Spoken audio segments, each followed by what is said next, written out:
Nicole, can you all hear me okay? All Yes. right, great. Thank you for the welcome back. I missed you all, believe it or not. I love talking about this nerdy stuff, and this is one of my favorite topics. Prior to the call, I had jumped on and I was just sharing with them about how, we all kind of agreed like how social media is forever changing. It will continue to change, and it's morphing into this thing that we don't really truly understand. I'm sure you all heard about the metaverse. We won't dive too crazy into it, but by the time we leave this call, I want you all to have an idea of what is social media, and not to say that you don't know, but just kind of frame it in a different perspective. In addition to that, talk about this thing, NFTs, crypto, and the metaverse, because it's all kind of shifting towards that, and it's going to be one little big pile of crazy technology stuff. So I want you all to understand this terminology, even if you don't jump into it, even if you're not using Twitter. I still want you to understand what this thing is and why people use it and so forth. And we'll have questions at the end. So what I'll do, just want to change my view so I can see everyone. How many, for the people who are on camera, by the show of hands, how many of you are using Facebook right now? All right, perfect. And what about Instagram? Couple? Okay, nice.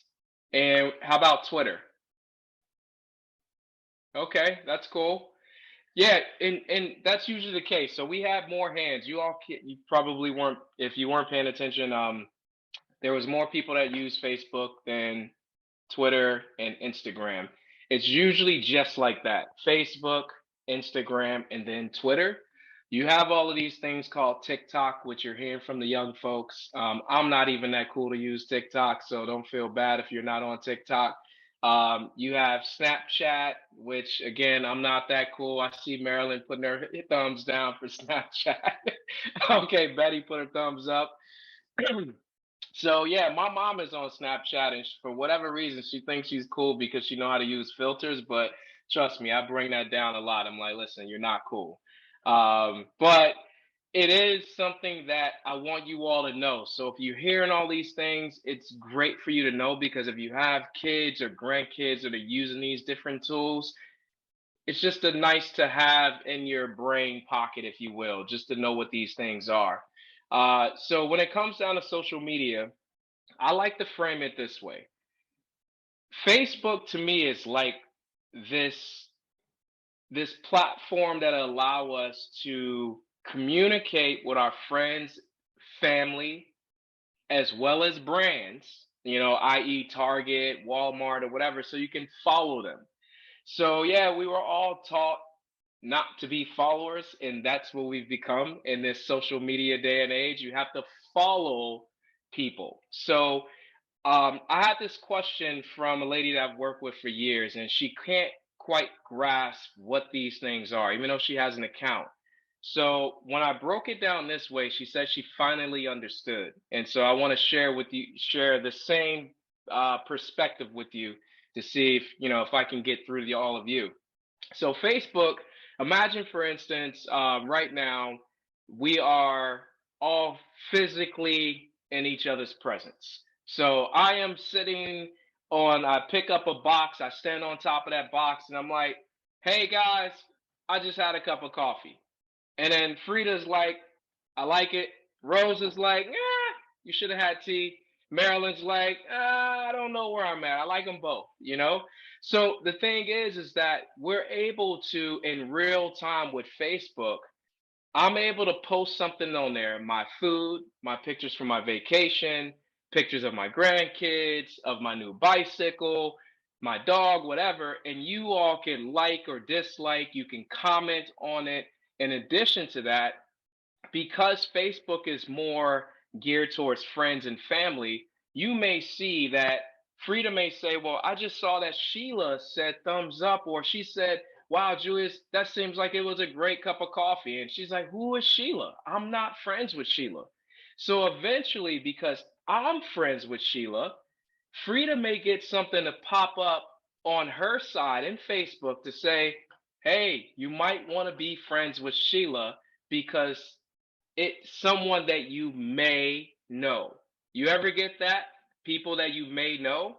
So I put that out there because sometimes people are like, I don't know Doris. And she always pops up saying that I may know her. I don't know how I know her. I've never met her in my life. And then I show them that there's a connection like, hey, you're friends with Diane, right? Yeah. And then it shows under there. Doris is a friend of Diane. So they're saying if you know Diane in the virtual world, and you may, I mean, actually not Anne, but you may know Doris in the real world as well. So it's always making these suggestions. And what Facebook is trying to do is get you all to connect. So to bring your real world friendships and family, those same connections that you have out there, and bring it into this virtual world so they can connect the dots and say, wow, Frida's your mom, Dorothy's your sister. You have Susan, she's your cousin. All of these different people, and they want those same connections. And once you actually create those connections, then they're going to create those connections for them and so forth and so on. So, Facebook, most times I see people are usually connecting with friends and family on Facebook, and then they may follow their brands. So, that's important to understand because I want someone to ask me, like, hey, there's this Joe Schmo that keeps trying to be my friend on Facebook. And I'm like, well, you just don't want to befriend strangers. Now, on Twitter, I know a lot of people that allow strangers to follow them because they're posting content and they want likes. But usually, Facebook is one of those things where you just kind of keep it towards your inner circle. Facebook is Instagram's cousin. Facebook, or what we call Meta, they changed their name. They own Facebook. Meta owns Facebook, and they own Instagram. They own WhatsApp. Instagram is its cousin, and it's literally, I still see that it's very geared towards friends and family. But Instagram is a platform that, let's say Frida cooks a lot and she just wants to, like, people are like, hey man, um you could be the next Betty Crocker on Instagram. You can grow your own following and you can make a lot of money if you just share those recipes. So she could literally just start to get on Instagram and say, hey guys, here's a recipe for some tuna salad, and she can share that. Now, when people actually take that recipe, make the tuna salad, and say, "Oh my God, it's delicious," then they can share that with other people. She can get a following. She can become what you call an influencer. So, have any of you ever heard that word, an influencer? It's big because as you become an influencer, things go viral and you make money. So the question is, and then I'm going to show you all of these different apps, but I want to break it down. People ask me all the time, like, hey, why are people just on YouTube just making videos in their free time? How are they getting paid? On Instagram, you see these people traveling around the world showing you the Eiffel Tower, showing you all of this stuff. It's like, how do they travel like that? Like, they're staying in these five-star hotels and things. Well, what happens when it comes to these influencers and travelers, a lot of those people are either, some of them are coming out of their pocket, some of them. But if they have a big enough following, what they're doing is they're saying, "Hey, I want to stay at Positive Pat's Hotel. It's in the Maldives, and it's really really nice. It costs $300,000 a night." And then they will just literally reach out to the hotel and say, "I have like 200,000 followers. Can I stay free at your hotel? All expenses paid, food and everything. And if you allow me to do that, I will show you on my Instagram channel and my YouTube." Some hotels and resorts are going for that, and then they'll allow you to stay there, and they'll be like, "Well, if you can get us a couple of clients, it'll pay for the damage that you just did, right?" So they allow that. In addition to that, you have Instagram and YouTube, and usually these followers, these influencers, they'll have all these different channels and try to connect with you on all of them. There's a kid, well, he's not a well, he's still a kid actually, but he was younger. I think he started when he was around 6. And his name is Evan, and he has a show called Evan Tube. I see Jen shaking her head. It blew my mind years ago, about 5 or 6 years ago. This kid, all he does is just play with toys uh, and get paid money. And I'm talking about millions of dollars just to pay for toys. And he's not buying the toys, they're sending him the toys. So he's getting all of these free toys. He plays with them, and all the kids are just watching him play with toys. They're not even playing with their own toys, they're watching him play with his toys. And because of all the views that he's getting, he's basically making millions of dollars a year just playing with toys. And then it came to a point where he started playing video games. He would talk. They would go to Disney World, and they would basically inspire all these other kids to say, "Hey, mom, Evan just went to Disney World. You need to figure it out. Dad, go get another job. We need to go to Disney World."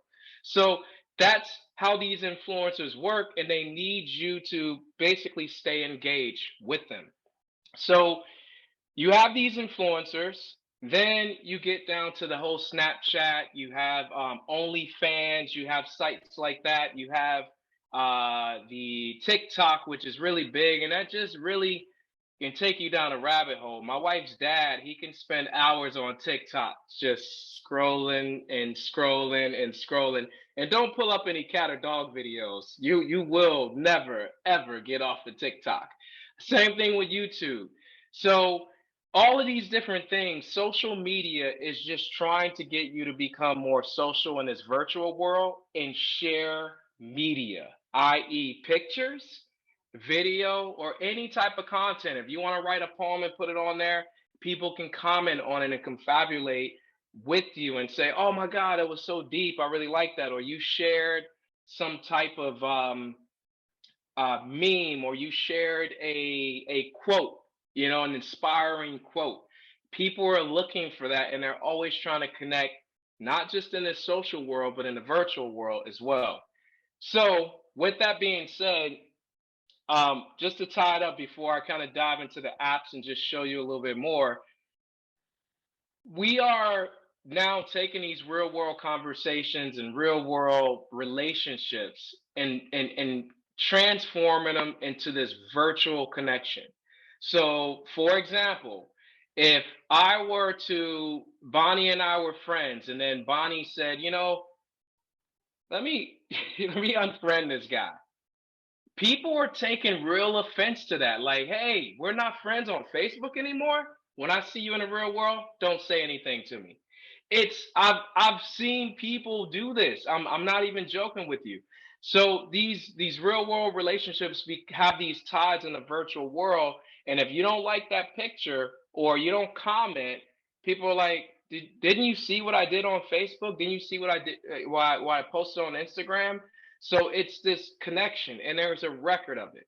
There's the good, the bad, and the ugly of social media. Too much of it, you have kids now that are saying, "I need a nose job," and they're like 13, because they're looking at other people with a nose job who's not telling you that they had a nose job. So they think that their nose is just big or too small or whatever the case may be. And it has the bad side, but then the good side is you have family across the world, you're able to connect with them. You have family in another state, you're able to connect with them, which is very, very awesome. So, however people use it, sometimes, you could use it a little bit too much, or sometimes you just use it in a very bad way. So, all of that's very important to understand that, we have to have some type of limit. People don't really understand the actually social ramifications of too much technology in general, too much news, too much social media, too much scrolling. They've never done a study since it came out and as to what it's doing. Now we can kind of look at the world and say like, wow, there's some more suicides. You have more people shooting up schools, unfortunately. You have all of these different things that are happening, and in addition to that, they have connected um, with studies, the dopamine effect that people get when they go onto these platforms. They get this type of high that's equivalent to being on the drug. And they've done the studies to say, well, when I'm scrolling, I feel really, really good. But then as I keep scrolling, I see, Frida, she's down in Miami hanging out, and I know I'm not doing that. I get down. And I'm like, well, I'm not in Miami. But no one knows that Frida won a trip down there. Somebody else paid her expenses down there. Or she did that. She hasn't done that in the last 5 years. But in the how you put it out to the world, someone said it a while ago, years ago, said, my Instagram life is so much better than my real life. I'll leave it as at that, right? So with that being said, let's jump in and let's look at this type of stuff that we're talking about. And then we'll talk about the metaverse and all that cool stuff later, and we'll connect the dots. So I will share my screen. And let's see here. Perfect. Now this usually, oh, that came up quick. It was taking like 10 seconds before. So I have my screen on. Can you all see it? Perfect. All right, let me just bring this down. I want to see your faces. All right. So we have Facebook. We're going to start there first. And we'll continue.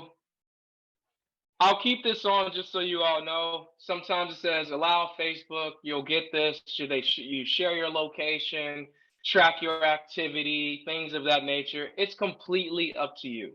That's why they're posting this question. So you have allow Facebook to track your activity across companies, apps, and websites. This allows Facebook to provide you with a better ads experience. Facebook is free because we are the product, right? So we are the product. We're allowing them to advertise to us. That's why you're getting the ads for Target. If you look up a vacuum cleaner, you look up something online, you probably see that retargeting advertisement on Facebook, on Instagram. So we basically, you could say allow or ask app not to track. I'll just do the top one. So as we're in Facebook, now it's going to look a little different than your computer if you're using it on your computer, but it's the same concept. We're just going to go over some basic things here and just save some questions about this at the end. At the very top of my phone screen, I see my little picture there, and it says, what's on your mind? People ask all the time, well, how do I post on Facebook? What I'll show you, we're going to find on Instagram as well as Twitter. Things look a little different, but the idea is the same. So you can post something. If I tap in that section, what's on your mind, what comes up is I have this box where it says what's on your mind. I can tap in there again and I can start typing. And I can just put out a thought and say, I'm feeling really good today. And I can just end that with a period, and I can post that. Oops. Today, let's just go with a period. How about that? Now, if I wanted to, I could just hit post at the top right. All of my friends, which I have none on here, would see that. But if you notice up at the very top, underneath my name, it says only me. Now, I have that set up for a reason because this is not a real account. If you were posting, you can either go public. This is where everyone would see your comments.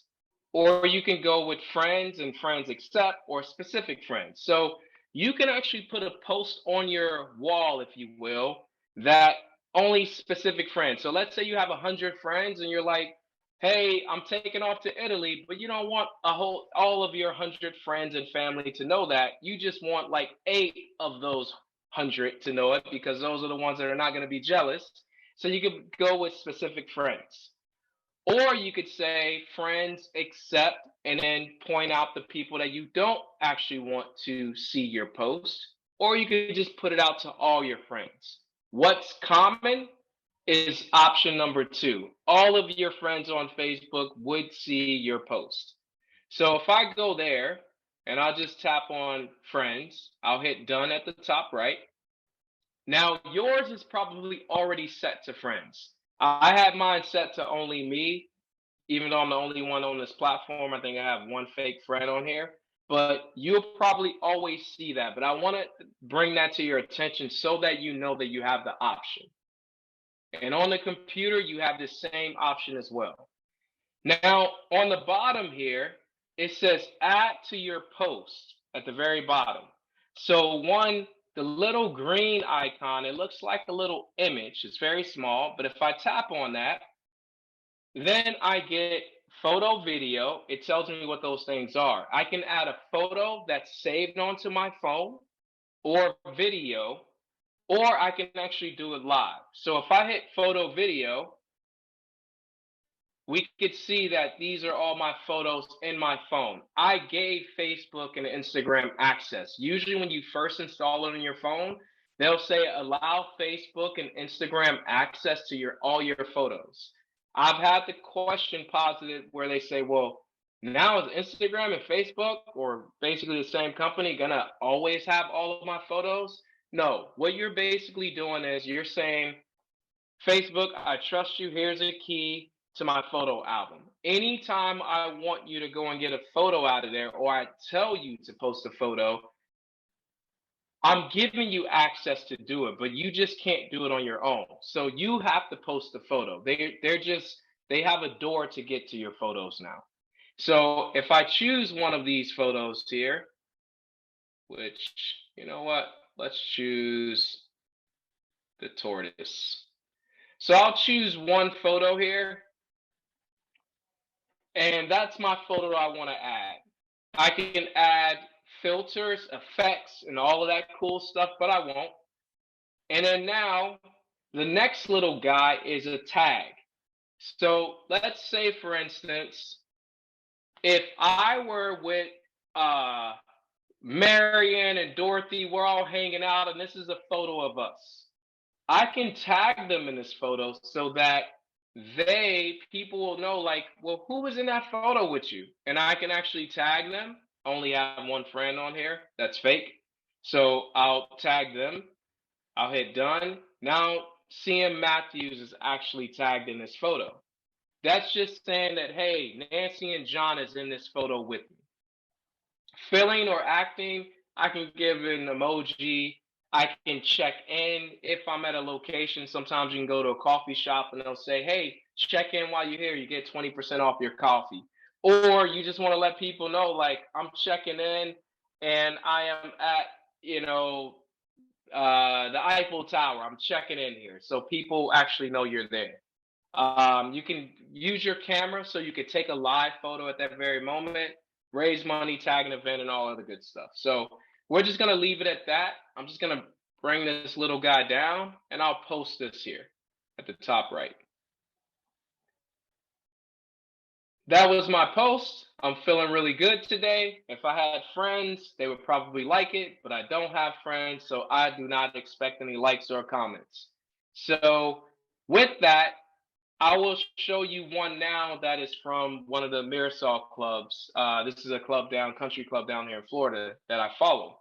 So anytime they post something, I get it in my feed. Here, they mentioned something, someone took a picture. If you look at it, I can actually like this. I can comment on it, which I won't, or I can share it. So I can share this with people on my platform now to say, oh my God, look at this deer or whatever it is, right? Look at these trees. This is really cool. And I can share it on my page. And it shows the source, who it's actually coming from.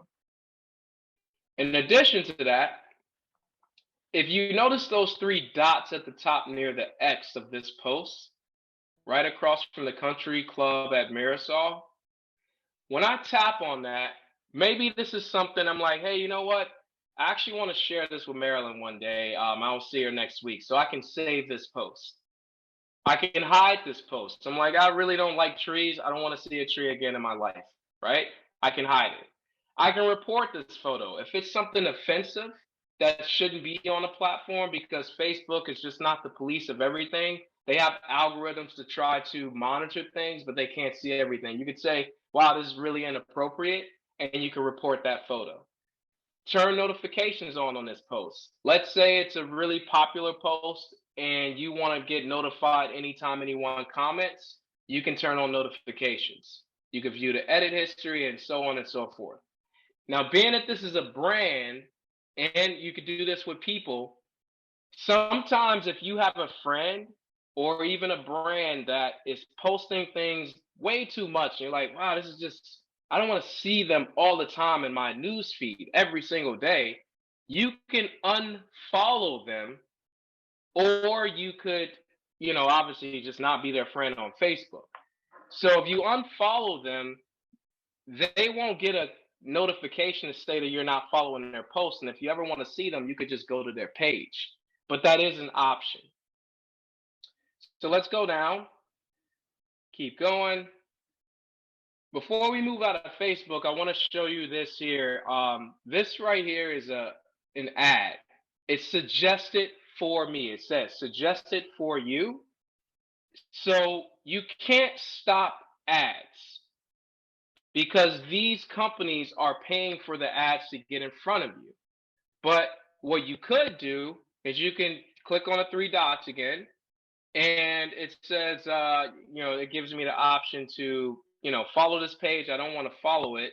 Actually, you know what? I take that back. These are all suggested for me. I don't have any ads. Ads, you can kind of say it's not for you, but you can't stop other companies from advertising to you. That's how Facebook actually makes their money, with advertisement. So everything is suggested. I follow Target. This is a brand, but I don't have an ad. On your ads, if it is something that you don't want to see, you can go in there and say, I don't want to see this again, but you will get other ads. I just want to be clear with that, okay? The other thing that I want to show you down here, we're at the little house on the bottom. We have the people. Now, when you go to the people, remember I told you at the very top, it says people you may know. You can actually try to, just say remove. Right now, Ken is not requesting me as a friend. Basically, Facebook is saying, you may know this person. So he's not bothering me. If I can hit remove, I can keep going down. They'll always give me something. So you don't have to spend time on this. Now, when you get a friend request, it will say that Marla actually requested to be your friend. And you can accept that request or deny that request. It's completely up to you. But these right here, these are just suggestions, people you may know. To the right of that is like a little storefront. And now you have like Facebook has its own like Craigslist type of thing. You can buy stuff on here, cars, refrigerators, rugs. Hey, you can even get a new puppy. All of this stuff. A buddy of mine in Chicago, he loves this. He's like, oh man, I found this. I found that on Facebook Marketplace. So it's just another spot, almost like a virtual garage sale, if you will. So you do have that option. To the right of that, you have your information. And I can go here and edit this information. I can change my picture, change my background, edit my relationship status, my hometown, all of that good stuff. This is all my info. To the right of that are my notifications, the little bell icon. And anytime these pages I follow post something, I get a notification. Anytime someone comments on that, I get a notification. So that's my little bell. Now, once I check them, that number 9+ has went away. On the last one is what we call a hamburger menu, the 3 lines. If you tap on that, it just gives you other options. So I could just kind of see my friends, my groups, whatever pages I'm following. The most important here is settings and privacy. So everybody's settings and privacy is different, but you could set it however you want it. When I tap on that, device requests, recent ad activity, find Wi-Fi. So let's just go to settings, the first one.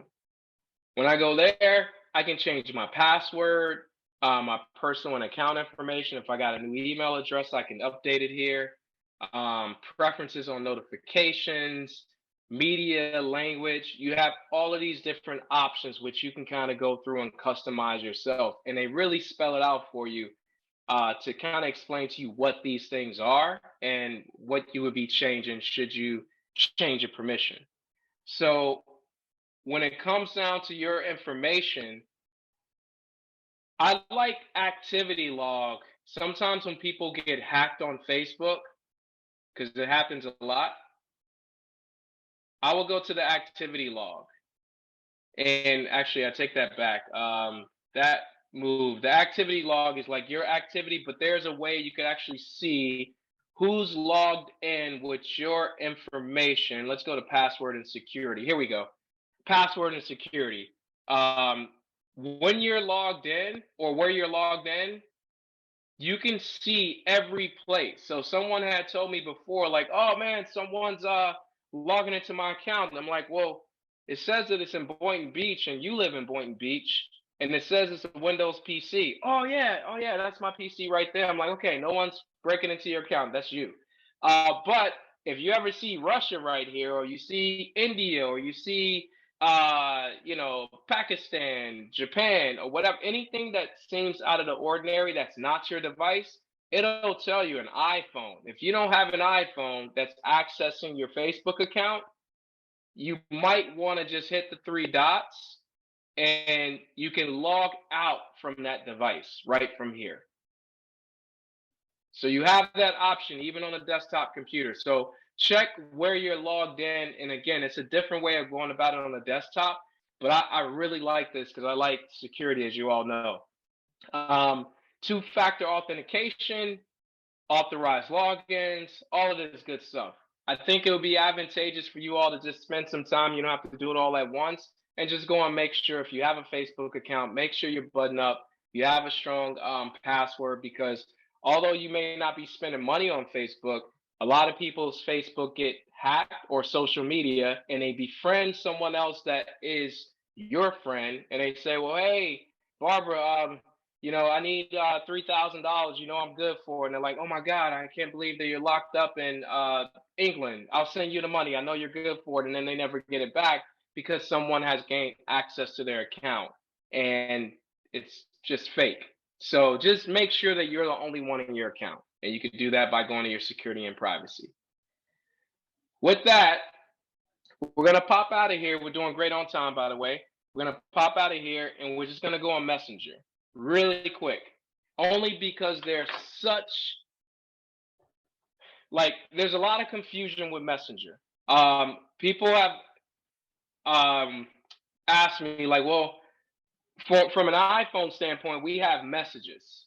That's our text messages. And then you have Messenger.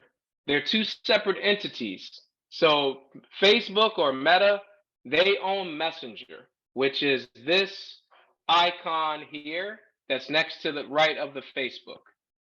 In there, you never have to jump on Facebook. You can message all your friends just like a text message and say, hey, what's going on, Zach? How you doing? Blah, blah, blah. And you never have to post anything. These are to one person, or you can message a group of people, all on Messenger. So very different from your text messages. All right.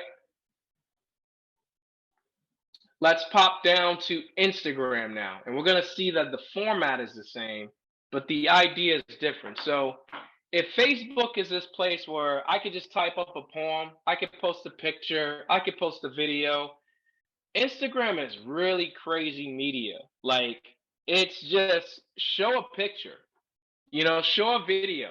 We want to follow it. And then you get hashtags. So what hashtags are, they're kind of like a keyword that's associated with the image, event, location, whatever it is.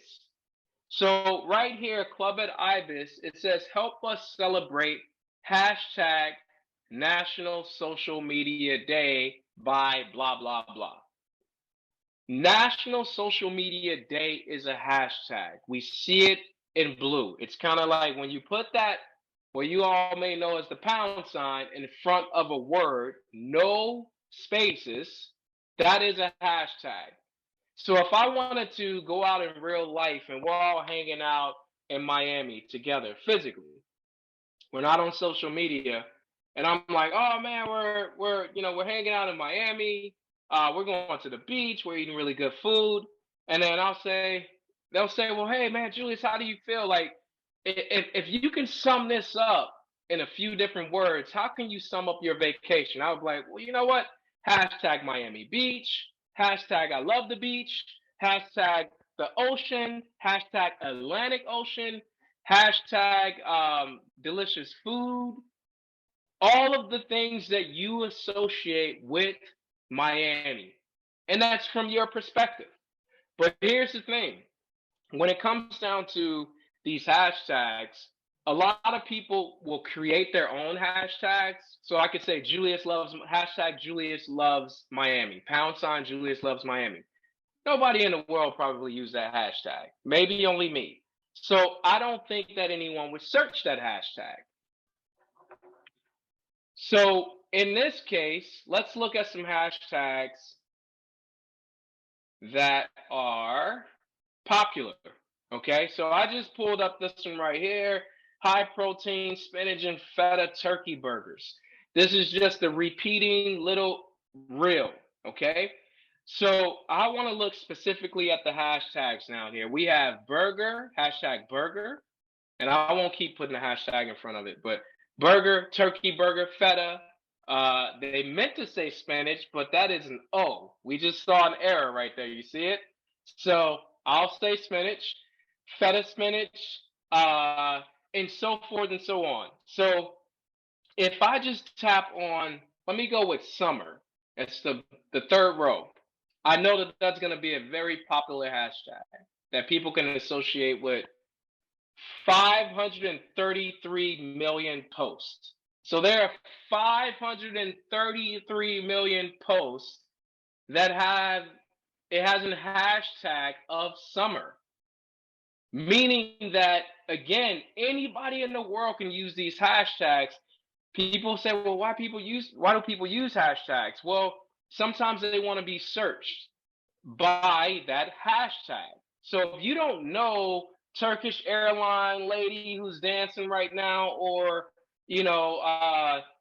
everybody is posting the summer hashtag, and I can just keep scrolling until I get through 533 million posts. If we had the time, I would do it, but we don't. So we're going to go back and we're going to go with burger. There are 23.8 million posts that has a hashtag of burger.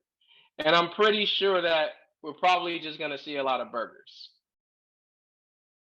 So sometimes the reason why I want to bring up the hashtags, let's say, for instance, you're looking for, and I'm actually tapping on the next icon. I was on the house. I'm going to the little search icon, and I'm going to search for, how about travel? So when I type in travel, I can just hit search, and then it'll give me anything that's associated with travel.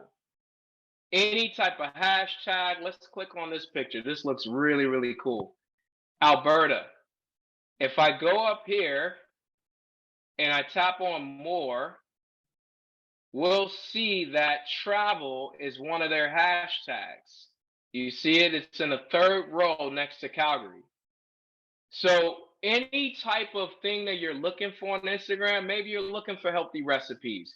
Maybe you're looking for workout tips. Maybe you're looking for brownie recipes, or you just want to see cool stuff. You can search news. You can search whatever you want on here and associate it with a hashtag. That's just the way it is. So I'm hoping that I gave you a better idea of what a hashtag is if you didn't know before. So now to the right of that, you have Reels. And I could just keep on going and going and going. And this is kind of like a TikTok type of thing here. And that's me right there. I'm just joking. I wish I could do something like that. But you could this is how people get lost in social media, because these reels you could just keep scrolling and scrolling and scrolling and scrolling. So let's go back. So we have the house, we have the search, we have the reels in the middle, and I'm on the bottom row right there. And then we have the little shopping bag. Remember that whole Craigslist thing we saw on Facebook? You have that same idea here.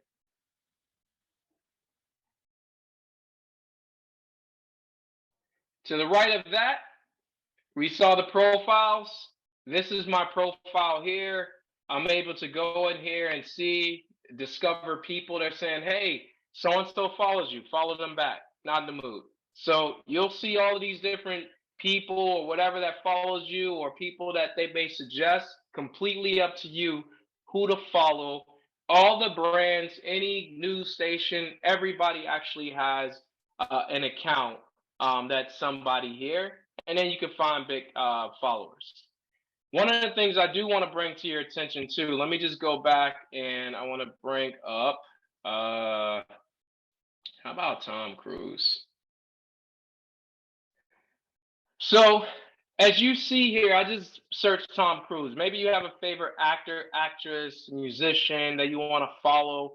Um, if you notice the little blue check mark there next to Tom Cruise, that is an indication that that is his real page. Instead of, because everybody, you can create, people can just create um the different pages for these actors, and you'll think you're following Tom Cruise, but you're really not. So the ones with the blue check mark, you'll find this on Facebook, you'll find this on Instagram, you'll find it on Twitter. They've authenticated and they said this is the real Tom Cruise. That is his page itself. So that's why, like, if you're for him, against him, it doesn't matter, but just it's a real point. On Twitter, Donald Trump had to handle the real Donald Trump. Remember on Twitter?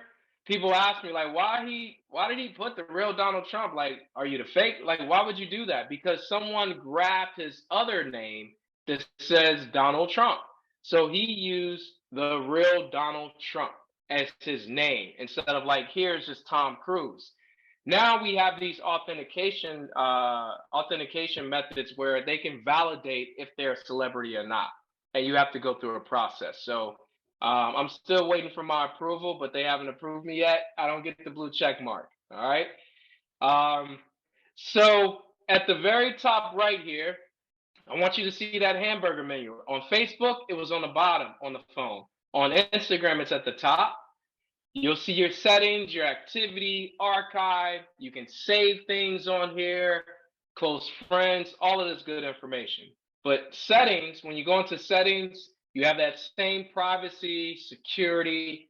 Go and take a look at this stuff. It's important. And in most cases, you're probably buttoned up, but it's not a bad thing to make sure that you are. Bringing your attention back down to the very bottom again where it says Meta. Remember, we're going to get into the metaverse in just a few minutes. That's what Facebook, they changed their company name to Meta because they're getting all into that world. So let's pop out of here, jump into Twitter really quick. And we're going to see the similarities. So on Twitter, let's go all the way up to the top. And let's see here. Oh, look at that. NFTs. We're going to talk about this in a second. So on Twitter, I follow everybody, news stations. This is strictly for just all display purposes only. So don't get offended. I follow everybody. Biden, Trump, Fox, MSNBC. This is just to kind of show you what's happening in this world. Now, most people use Twitter to really follow politics nowadays, and celebrities. This has become the platform where if Tom Cruise does something wrong or Kim Kardashian said the wrong thing, they come to Twitter and apologize. And they're like, "Hey, I'm so sorry, folks. If I posted on Twitter, I truly mean it from the bottom of my heart, even though I really don't. But that's what they said we're supposed to do, so I'm gonna do it." Um, it's here where everything happens from the political standpoint. So if you post something here, it's official, quote unquote. But you also have those blue check marks that authenticates that these people are like Fox News. This is the real brand. Kyle Griffin, whoever this dude is, that's the real Kyle Griffin. And you have this information here. Now, I just want to show you uh, Kyle Griffin, for instance. Like, look at the numbers. So he has 657. Actually, MSNBC, and two others follow him. Then you have his name. You have his handle, which is Kyle Griffin 1. It was posted 16 hours ago. His statement. And then you have 657 comments.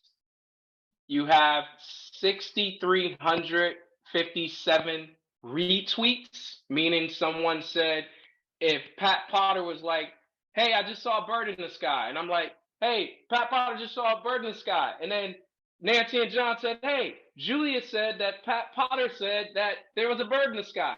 It's a retweet. You keep on sharing this information. So it's almost like virtual gossip. But the gossip, sometimes people will hear some gossip and they try to find or put it out in a way in which they discovered the gossip. But in this case, there's a paper trail. So you kind of know where the gossip started from and where it came from. And those are the retweets. You could do this by sharing stuff on Facebook, on Instagram, as well as Twitter. And then he has 67.6 thousand likes. So you just heart it, you can retweet it, you can share it with other people. But all of this information is live. Now, the coolest thing I like about Twitter is that it goes beyond us actually, like if we were all just kind of hanging out in the room, like we are right now, we're virtually hanging out in the room. We're having this conversation. Once we get off the call, you may call somebody else and say, "Hey, man, just had a really cool social media session. It was awesome, blah, blah, blah. But how's the weather up there?" And that's it. That conversation, we can never track that conversation. But here you can, and you can always go back. So Fox News posted, "Higher risk, researchers reveal two biggest reasons weed users are heading to the ER," right? So in that, I can actually tap on this post. I can see it bigger, but I can also see the people who are commenting on that post. So, for instance, if you saw a tweet that they're talking about in the news, they're like, "Oh my God, this just went viral. The president said this, or the vice president said this, or Tom Cruise did this, or Kim Kardashian said this." On Twitter or on Instagram, you can actually go on there and you can actually see what people like you and I are saying, the actual comments, versus what media is telling you what people think. So you can see that people are like, "Oh my God, there's I mean, you see the comments here. We'll get out of this. This is funny. But you can see what the world is thinking.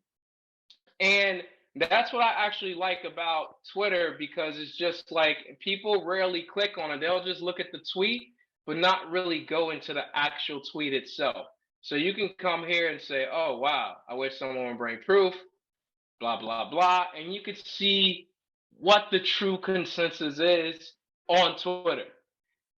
But also be mindful that you have detractors or people who are just like putting stuff out, and I don't know, they may just kind of try to instigate the fight a little bit. So they may come on there with beliefs that they actually don't believe and say, Steve Burnett said this.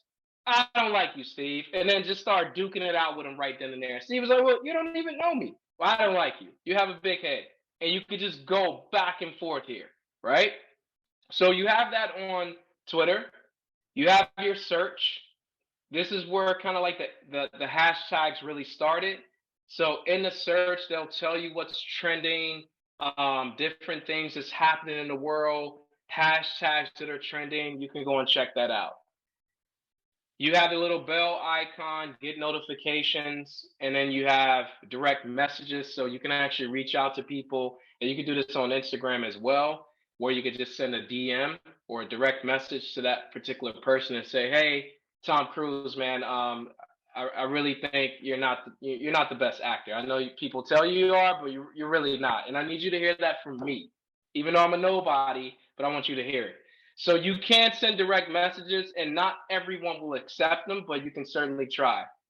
At the very top right, you have a little gear, and if you tap on that gear, it'll give you some information about allow message requests from everyone. Most people have this turned off, which you should. So let's hit done. Let's go back to the home. And then if you tap on your little guy at the top left, now you get all of this information. Again, you can get to your settings and privacy. So same idea on the other two platforms, but it's in a different spot here. On Twitter, you can be very anonymous as well. So even if you wanted to sign up for an account and never put a picture up, never share anything, you could just follow the stuff that you just want to see. And it's almost like turning on channel 7 and letting the TV stay on. No one knows you're there, and you could just watch it and never comment. All right. So last but not least, then we're going to open it up for a little Q&A. Let me stop sharing this. I would like to show you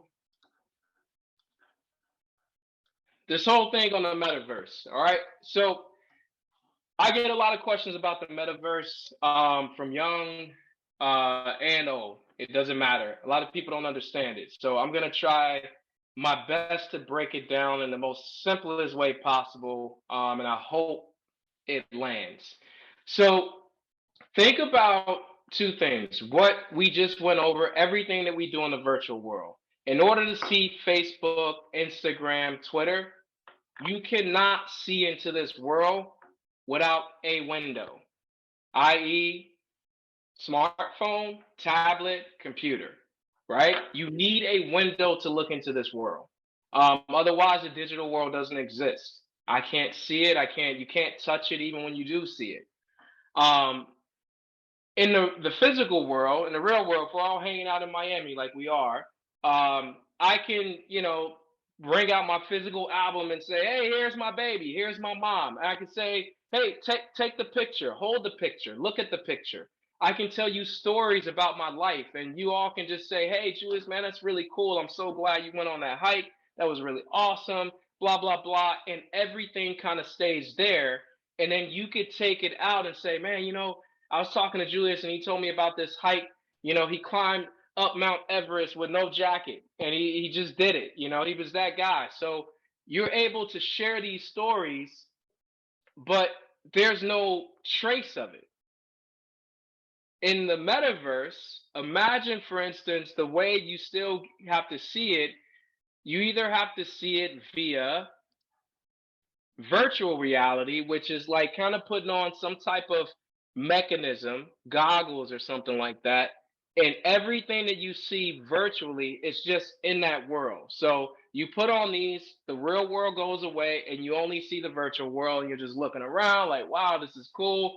It's virtual. You could use your joystick or gloves and touch things in this virtual world, but you can't touch it because it's there in the virtual world.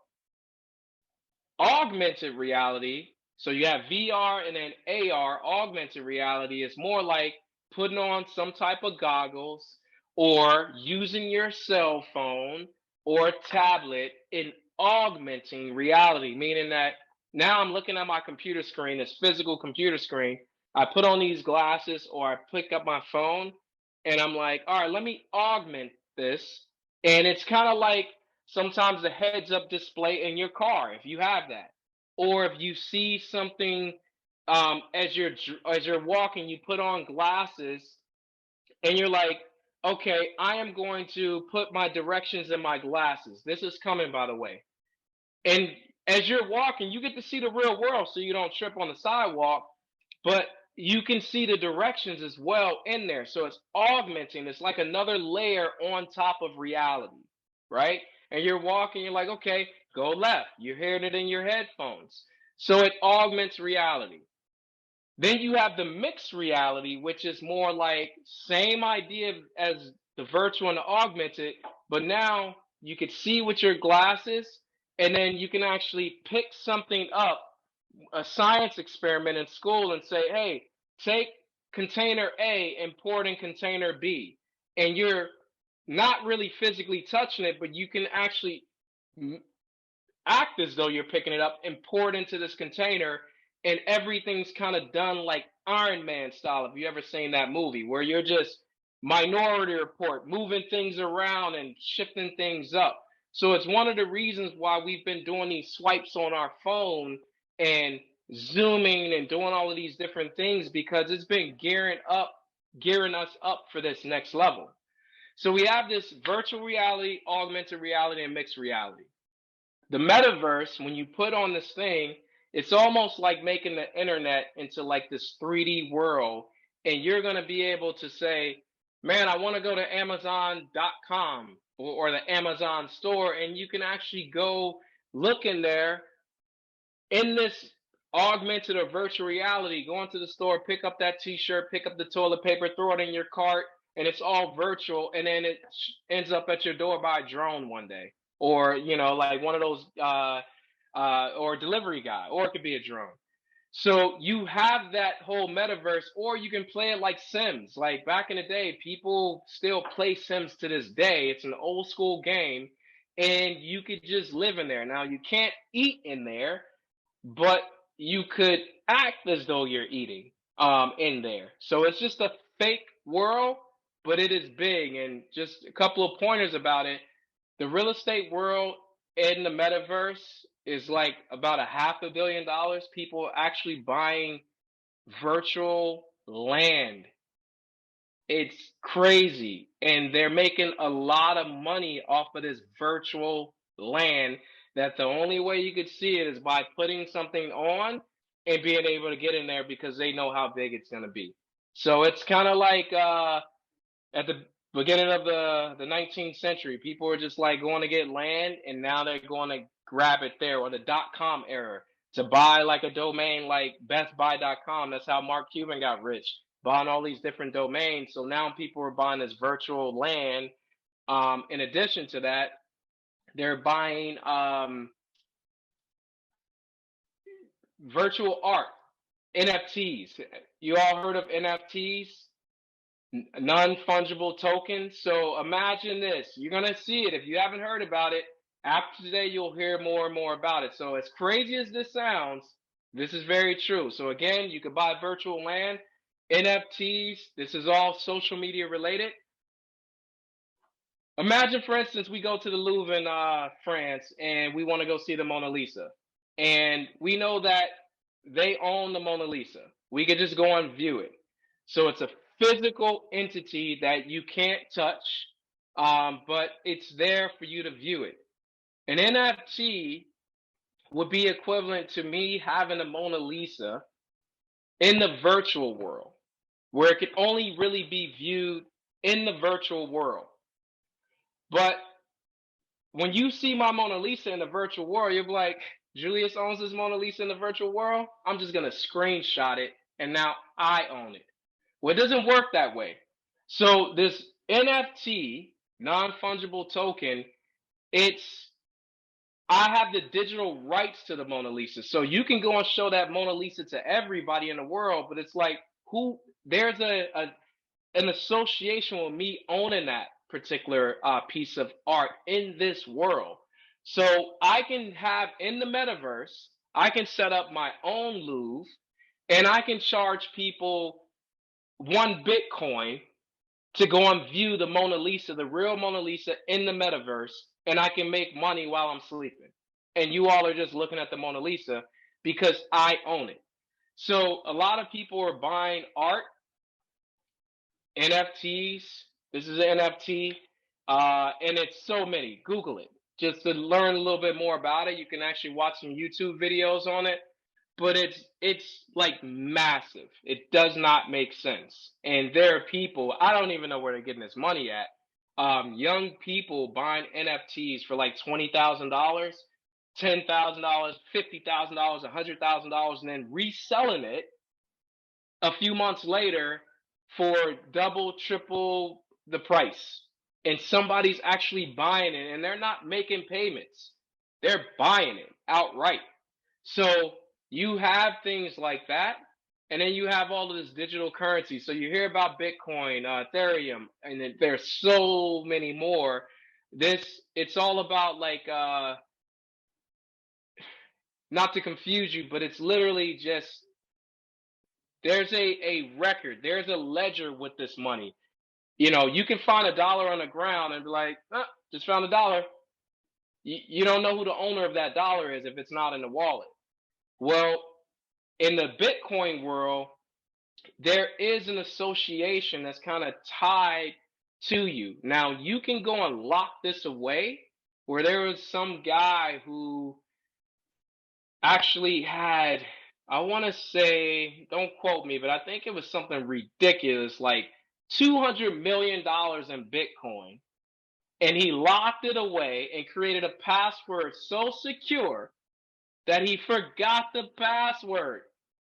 And he tried to hire a company, one of the best hacker companies in the world, to try to break into his wallet. And even though where he locked it in, it was just like a place that you can't break into. And he said, I'll give you a super high percentage of everything that I have if you can get my money back. I don't think they got this dude's money back. So he has all of this Bitcoin out there, and it's a lot of money. And he just created too strong of a password that he forgot himself. So it's all virtual. You cannot touch a Bitcoin. It lives in this world, but it is real money. And it's just all associated with where we're going to. So before we wrap up and open it up for Q&A, I just want to end on this note. We were talking like before the call, and we were just talking about like how Nicole was sharing a story about how when she first met her husband, he was talking about the World Wide Web, and she was like, "Oh man, this dude is like really weird. He doesn't know what he's talking about. What is this thing?" And I thought it was really funny. I wanted to share it because she brought up a really good point. She said that her kids are saying, "Hey, that same thing that he was talking about at that point, that we didn't know where it was going, the trajectory, this is where we are right now."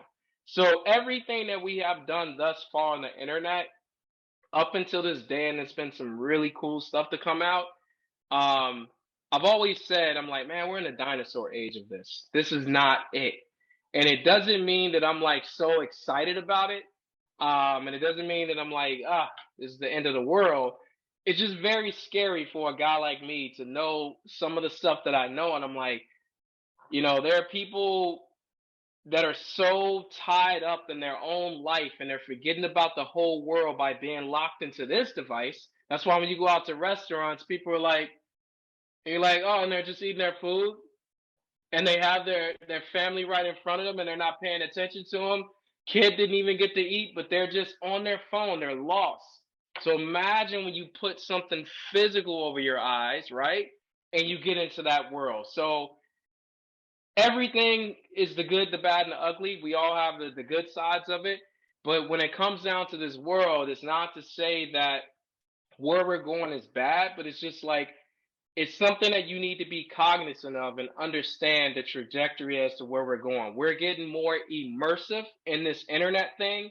So computer, like what we're at right now, this is very 2D-ish, but it's going to get 3D, 4D-ish because there will be a time where you're just kind of completely surrounded and everything will be virtual and you will have glasses like this that will be augmenting reality when you put in those directions, or someone's calling you up and they're on FaceTime and you're just able to get to see them and not ruin your day at all. It's all coming. The Jetsons are here. Back to the Future, we're there. Like all of this stuff, it's really cool where we are with technology, but that's why 5G and the internet is getting so fast because how social media is really pushing us forward into this new world. So that's my perspective. I'm not saying that you all have to take that. That's just the way in which I see it. But that's it. We have some time for some Q&A, and I'll throw it all to you. Yeah, that was great. That was great. Awesome. I'm sure that was very helpful for a lot. Does anyone have questions or any follow-ups from anything that Julius went over? Anything? Doris, and then Nancy, go ahead. I don't know what to say. I need more. Those people who post things on Facebook, how do they get paid? You said that they earn money. How do they get paid? That's a great question. So, like for instance, different models. Mainly, let's look at like Instagram and YouTube, for instance. So, it's usually with advertisements. So, if I'm an influencer, and let's just imagine, for instance, that I have 1 million followers. If I have 1 million followers on YouTube and Instagram, that means that I have the people's attention. So I can kind of say, hey, I'm a tech guy on Instagram and YouTube, for example, and that's not the truth, but I'm just giving you this example, Doris. So if I am a tech guy on there and I'm like, hey, Apple, can you send me a phone for free? And I'll show my 1 million followers that, you know, this is the new iPhone and so forth, so I can help increase the ownership in iPhone. Or if it's a new device, or if I'm like, hey, you're a new company just starting out and you have something new, pay me $3,500 and I'll talk about it on my channel for 3 minutes, just like a commercial on TV. And when I do that, also give me a link to give my users to say they can get 10% off, and you'll just see how valuable I am. Because even if I have 1 million followers and if they actively watch me, I have to share with them, probably if I'm charging a lot of money, my analytics, so they can see that I'm really getting all this viewership. And then when people watch me, I'm like, hey, I just advertised your new headphones on there. Can you tell me how many people bought it? Oh yeah, man, we got 10,000 orders yesterday. How long do you think? All thanks to you. So it's one of these things that, you know, they get paid from the company who want them to advertise, but in addition, they get paid while they're sleeping. So on YouTube, for instance, my channel, my 10-minute conversation, I will probably put 2 commercials in there, and I don't get to choose the commercials. YouTube would choose them for me. And as you're watching my channel, like, hey guys, I got these new headphones, blah, blah, blah. And then a little commercial will come on there. If you watch that commercial, I get paid for it. If you don't watch the commercial for a certain amount of seconds, I still will get a little money from it. So I am just getting money in my bank while I'm sleeping.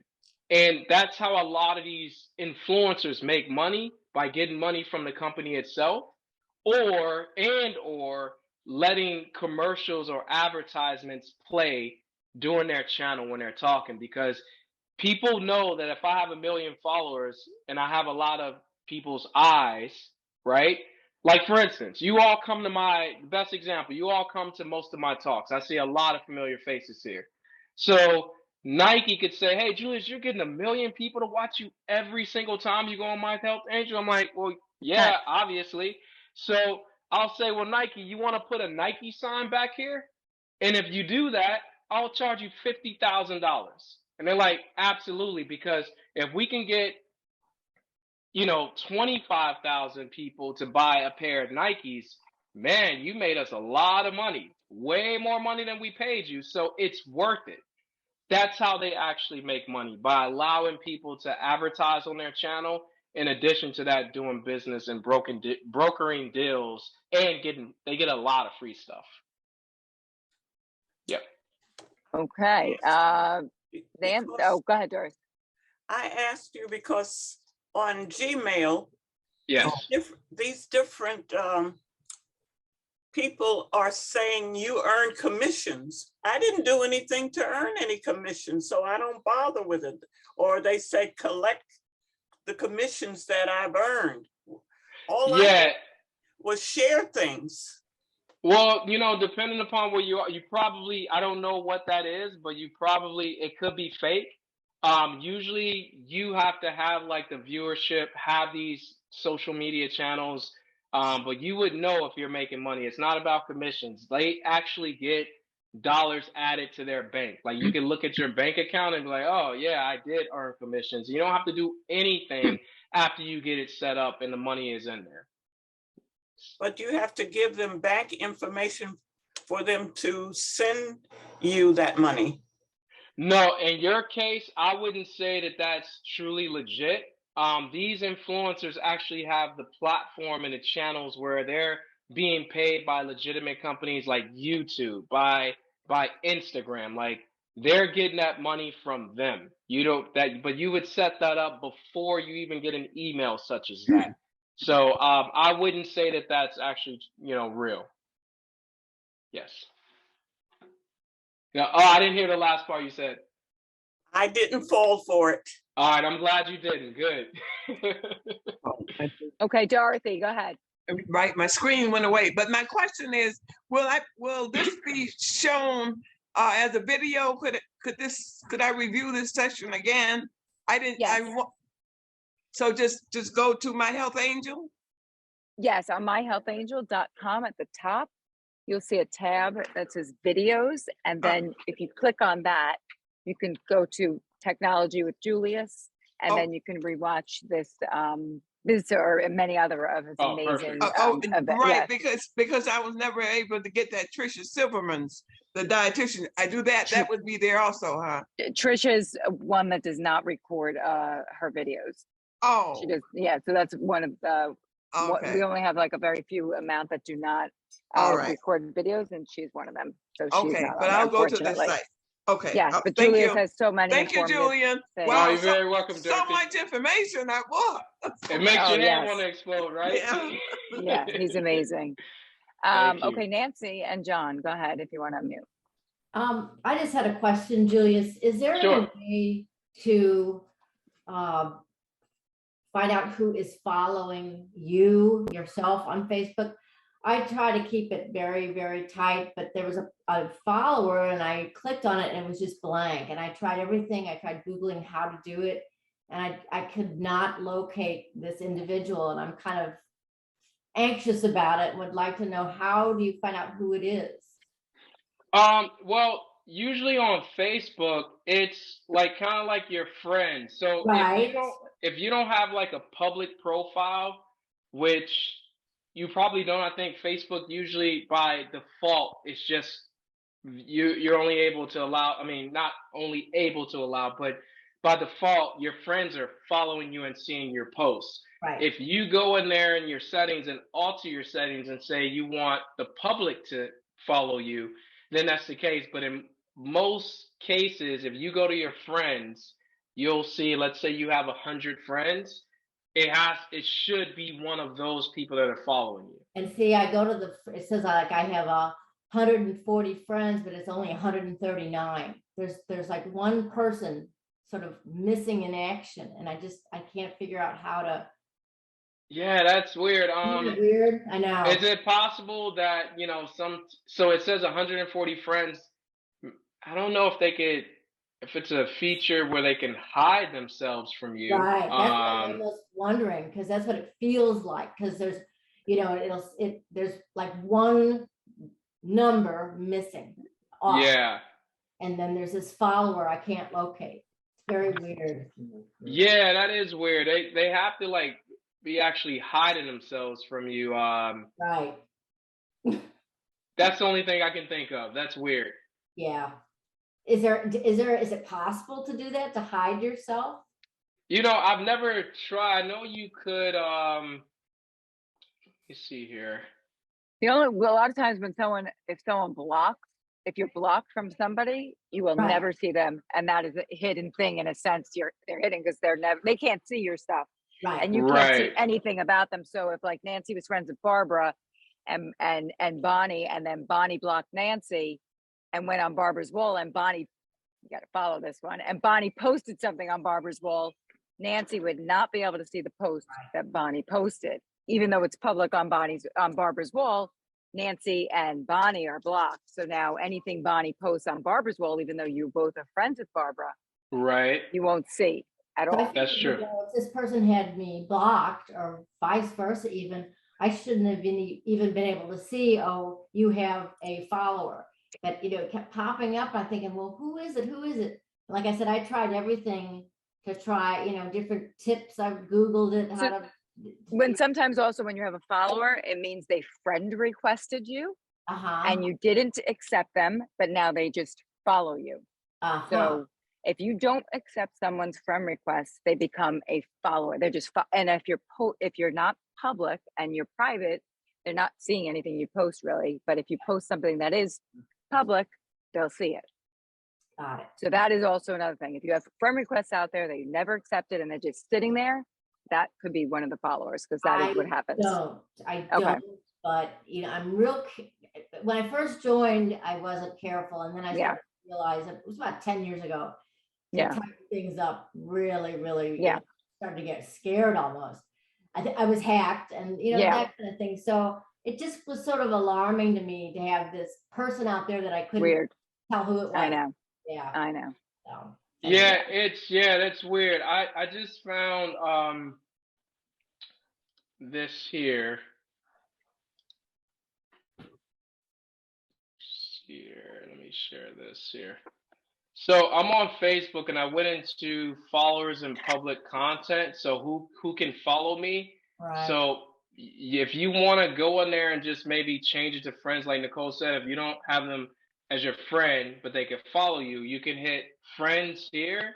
Who can see the people pages, and lists you follow. Again, you can go on there and hit only friends. And I think then I got it like that, but I'm going to double check it. Yeah. Yeah, go and double check that and see, and then look at all of this, and everything should just be friends. Right. Yes. I'll check it. Yeah. All right, perfect. Okay. Thank you, Julie. All right. All right, you're welcome. Okay, Rose, go ahead. Okay, this may sound stupid, but how do you get an account on Facebook? And I want to keep it very, very private for just a couple of people. I don't want it public at all. Sure. Yeah, it's really simple. So are you going to go on your computer or on your phone? Computer, not my phone. Okay, well, so I may go on the phone eventually. and You can certainly link it eventually. Yeah. Yeah, if you sign up on the computer, it's just more about going to facebook.com. And once you go to facebook.com, let me just pull it up so I can tell you exactly what you're going to see. They're going to have an option where the first box is going to say log in. Now, in your case, you don't have a login. So the green button that says create a new account, you're going to click on that. And once you click on that, they're going to ask you for your first name, last name, mobile number, or email, the password that you want, your birthday, gender, and then you click on the sign up. So at that point, once you actually have the information, you put it in, you sign up. They'll probably send you an email to say, hey, thanks for signing up for Facebook. They're going to put you in this mode where they're going to ask you to put up a picture, send some friend requests, all of that other good stuff. And then once you have an account, you add your image. If you want to put up an image, then you could say, well, hey, Julius, I want to be friends with you on Facebook. How can I find you? And you could search for them by their email address, by their phone number, and then you can connect with those people online. But it takes about, I would say, 2 minutes tops to get you all signed up, Rose. Okay. Yes. And then on Twitter, how do you actually use Twitter? It's like I am a fan of baseball and our team, the Mariners here, on Tuesdays, they have what they call Twitter Tuesday. Okay. And you can send pictures and comments and root for the team. I'm not one to send pictures because that's not my thing. I'm not exactly picture friendly. So, Sure. how do you get onto Twitter? So same idea. You could start on your computer and you can go to twitter.com, because once you create that Facebook login, then you can sign up for the app on your phone and just sign in at that point. Twitter, I would get started the same exact way. When you go to twitter.com, you can sign up. I would go with sign up with phone or email, that option. And then once you click on that, again, they're going to ask you for similar information, your name, your phone number, your date of birth, and then you just kind of go next. They're going to ask you for certain information. And then once you get to the point where you have an account, you can put in, the @ Mariners or whatever their handle is. I think it's @ Mariners, and you can follow them. There's an option to go on there and just follow someone or follow a brand. Once you follow them, you can see it on your computer, and then when you sign in on your phone, get the app on there and sign in, you'll be able to follow and see that on Tuesdays anything they posted, and you could choose just to view it or interact with them by doing that. But again, it's probably going to be a 2 minute. I would say it'll take you 2 minutes to sign up for Twitter as well. Same idea. Okay, then how do you use that? I mean, how do you interact with it? I mean, with Twitter, I more or less, I don't use it to post anything. I'm more about, you could just kind of look at stuff. So remember, here's that Twitter platform right here. You could just kind of scroll through, and this is Twitter right here. So I'm just looking at stuff. Follow any brand that you want, any celebrity that you want, any person that you want. It gives you news, it gives you everything. And to use it, if you wanted to comment on this, you can hit the comment button, the little bubble that says next to 309. I can retweet and share this with my friends on Twitter. I can like it by hitting the heart. If I comment, I'll just say cool and then hit reply. So I've just commented on there. It was 309, now it's 310, 310 comments. And that's pretty much it. Most people use it, they just want to retweet or like a post, whatever this is. I'm just gonna like some stuff. I have no idea what I'm liking, but if you see, I'm just hitting the heart, like, or here you can just retweet it or quote the tweet. So that's how most people use it. They just kind of view it. Sometimes people don't even interact with it. Just like it's like news to them. Like, oh, what? That just really happened? Oh my goodness, that's crazy. And you could just keep scrolling and scrolling and scrolling, depending upon how many brands or companies that you're following. Okay, so like when somebody sends something, and they have that hashtag. Yeah. How does that work? In this case, I mean, it's just more like the hashtags are associated with that post. So it's not gonna, it just has a hashtag associated with the post. This one does not have that. But like on Instagram, when I was showing you all, like these right here, picture this. Like I have this app where you could just identify plants.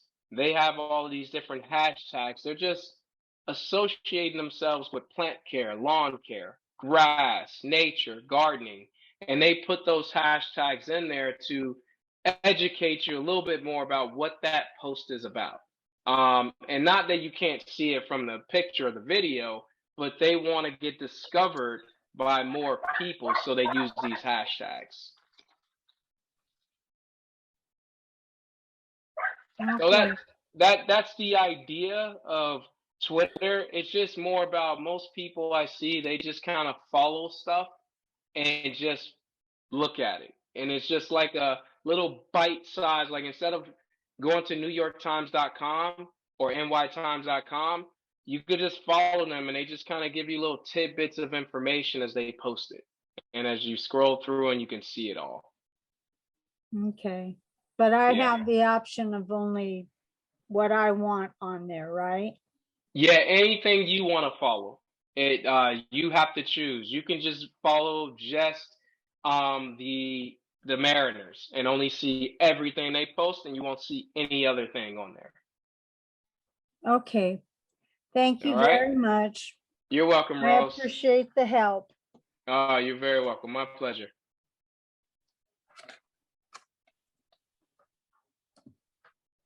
All right. Hang on, I see some messages here. Oh yeah, Frida, I will show you all some pictures right when we end out. I see your comment over here. Let me see. If not answering your presentation, does Instagram posts go away after a certain time? This is from Pam. I just follow the YouTuber on Instagrammer, but I only see one post. They tell their followers they post daily. Sometimes if you're following someone on Instagram and YouTube, I didn't really discuss it, but you have stories on Instagram and Facebook, and sometimes those things could actually disappear. Or if the person deleted it themselves, you may not be able to see that again.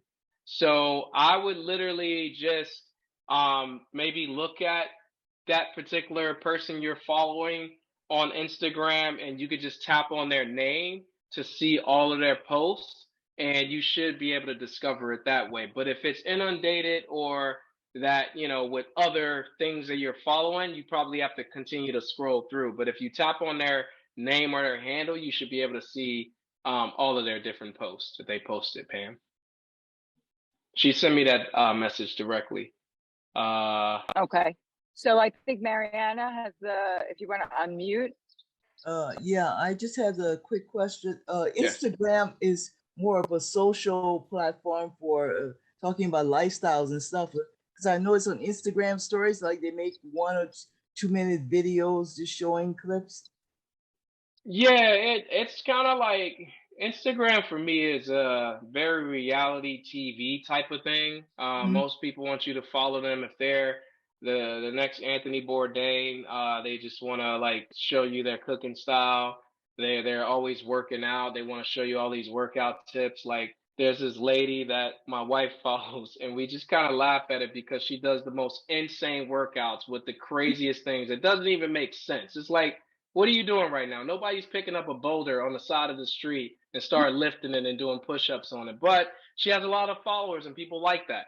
So some people are just kind of like letting you know, like, hey, here's my baby journey. I want you to see all the good, the bad, and the ugly. There are a lot of different things that you can follow. Whatever you're interested in, kid you not, you're gonna find it on Instagram. If somebody's into fashion, you can find someone that's only talking about fashion and all of that stuff. So it's very reality TV like, and everyone wants you to look at them.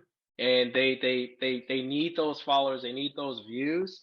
And some people don't get paid any money at all. They just want to share their life story. Like, oh, my husband and I, we had an argument today. I just want you guys to know that. But anyway, I'm gonna go eat some grits, and that's it. So goodbye. It's like, okay. Yeah, and to not to mention, to forget that Instagram really started as just pictures, just stills, and that was it. There was no video. And then it evolved to small video. Then it went into Reels, Reels, which is those little short movie clips. And now that's a really big thing. And then Facebook was bought. Facebook bought Instagram. Instagram, and they were separate, and now it is owned by Facebook.